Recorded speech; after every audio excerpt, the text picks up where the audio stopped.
Hello à tous et bienvenue dans une nouvelle capsule de Let's Talk Cinéma. Aujourd'hui, plongeons dans la vie et la carrière de l'acteur légendaire John Garfield. Well, what do you want? What are you looking at?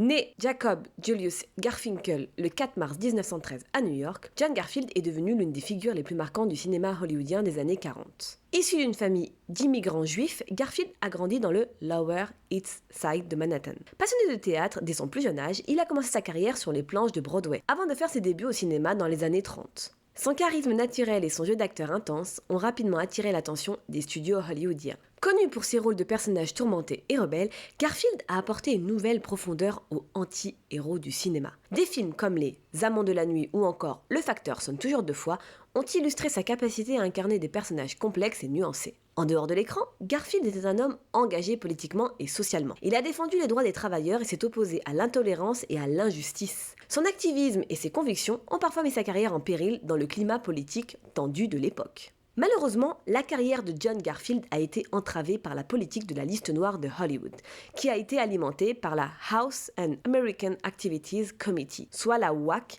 qui exactement signifie en français Commission parlementaire sur les activités anti-américaines. Cette commission, sous le manteau de la lutte contre le communisme, a ciblé des personnalités de l'industrie du divertissement, les accusant de sympathie communiste. Les artistes comme Garfield ont été interrogés et intimidés, leur carrière menacée s'ils ne coopéraient pas avec les enquêteurs. Dans ce climat de peur et de suspicion, des personnalités influentes de l'industrie comme Elia Kazan, célèbre réalisateur d'Un tramway nommé Désir ou encore Sur les quais avec Marlon Brando, ont choisi de coopérer avec la WAC, dénonçant des collègues et des amis pour sauver leur propre carrière. A noter qu'Elia Kazan a dénoncé 16 amis et collègues de l'industrie. Malheureusement, John Garfield a été l'une des victimes de cette trahison. Accusé d'avoir des liens avec des organisations communistes, Garfield a été inscrit sur la liste noire d'Hollywood, ce qui a eu des conséquences dévastatrices sur sa vie personnelle et professionnelle. Et à cause de tout cela, malheureusement, John Garfield s'est suicidé. Malgré sa vie personnelle mouvementée et sa carrière tragiquement interrompue, l'héritage de John Garfield perdure dans l'histoire du cinéma.